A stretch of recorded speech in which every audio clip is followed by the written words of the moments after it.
Hello and welcome to day 2 of our Summer Refresher Devotional series.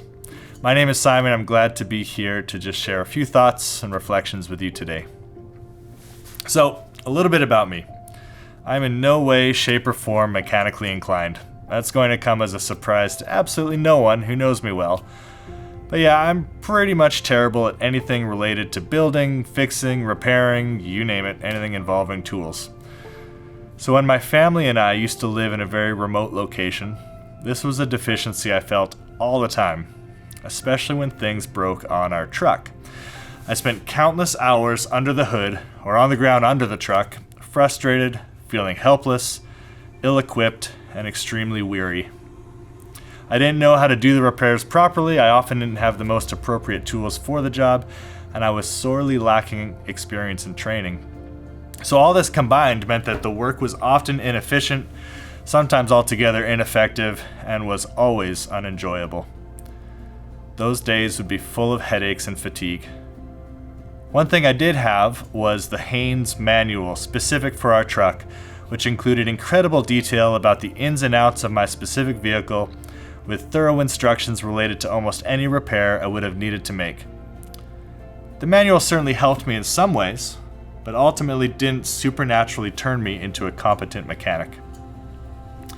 Fortunately, I had a friend named Eddie who lived just over an hour away, and Eddie had worked on all sorts of vehicles his entire life. He was one of these third-generation mechanic types, one of these guys who probably took apart and rebuilt a car before he was 10, sort of thing. So pretty frequently, Eddie would help me out by working on my vehicle. But he never worked on it by himself. He always got me involved in the work, teaching me as we worked side by side under the hood. He'd provide the right tools and show me how to use them properly. He'd teach me techniques and show me the correct order in which to address problems, always by working side by side. He didn't set up a hammock off and say, "Get out of here, get out of the way, go lay down there while I do it all." No, he expected that I get my hands dirty, that I learn from him and work alongside him. Now I know that Eddie could have done it all by himself, and he knew that I could not do the work well without him. So the overall situation was the same. My truck was broken and needed to be fixed. However, the difference had all to do with whether I was trying to do it all by myself, relying solely on my own abilities and tools, or was joined together in the work with Eddie along with his abilities and tools. By myself, it was incredibly hard, and the experience was inefficient, ineffective, and unenjoyable, ultimately leading to frustration, heaviness, and anxiousness. With Eddie, although it was still work, it became a lot easier. The experience was efficient, effective, and even enjoyable, resulting in satisfaction, a lightness, and a peace that the work was done well. Eddie would take that same Haynes manual and have it all make sense, making it come alive and bringing it to its full potential for usefulness and effectiveness. Now in that situation, my dependence and trust in Eddie, as he invited me into and involved me in the work, made all the difference in the world. It struck me earlier this very week how prone I am to trying to get things done in my own strength, in my own way, relying on my own best ideas. I had a difficult conversation I had to engage in that I'd been dreading for days, and it had been feeding into a lot of anxious thinking. In the days leading up to this conversation, I was trying to problem solve it from every angle, hoping it would just go away, and even going out of my way to try to get other people's thoughts and input. None of it really helped. In fact, I just felt an increasing heaviness in anticipation of this difficult interaction. In the moments leading up to the conversation, I finally found myself on my knees in prayer, asking Jesus to supply all I needed for that situation, casting my dependence upon him.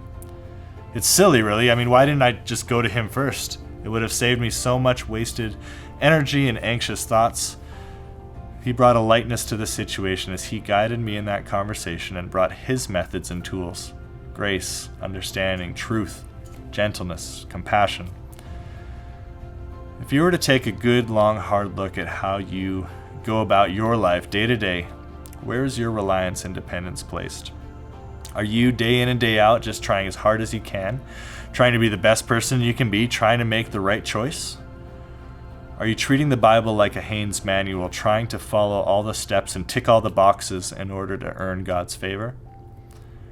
Are you trying to muster up the necessary strength, the love, the bright ideas from one situation to the next? Are you feeling the heaviness of this, the burden of trying to do it all on your own? In Matthew chapter 11, verse 28 to 30, Jesus says this, "Come to me, all you who are weary and burdened, and I will give you rest. Take my yoke upon you and learn from me, for I am gentle and humble in heart, and you will find rest for your souls. For my yoke is easy, and my burden is light." Today, even now, Jesus invites you to come to him, to find true rest and dependence upon him. Just as Eddie invited me into his work and that changed everything, Jesus invites you to join him in his work, to learn from him, to have a lightness as you walk in step with him. The hard stuff in life doesn't go away. You're not going to go on indefinite and never-ending worry-free summer vacation.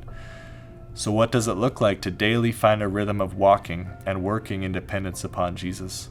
And in so doing, to find a lightness, to find rest. A couple questions I want to leave you with today. Take a moment and reflect. What areas of your life, big or small, seemingly easy or hard, have you been relying solely on yourself to try to bring about the best outcome?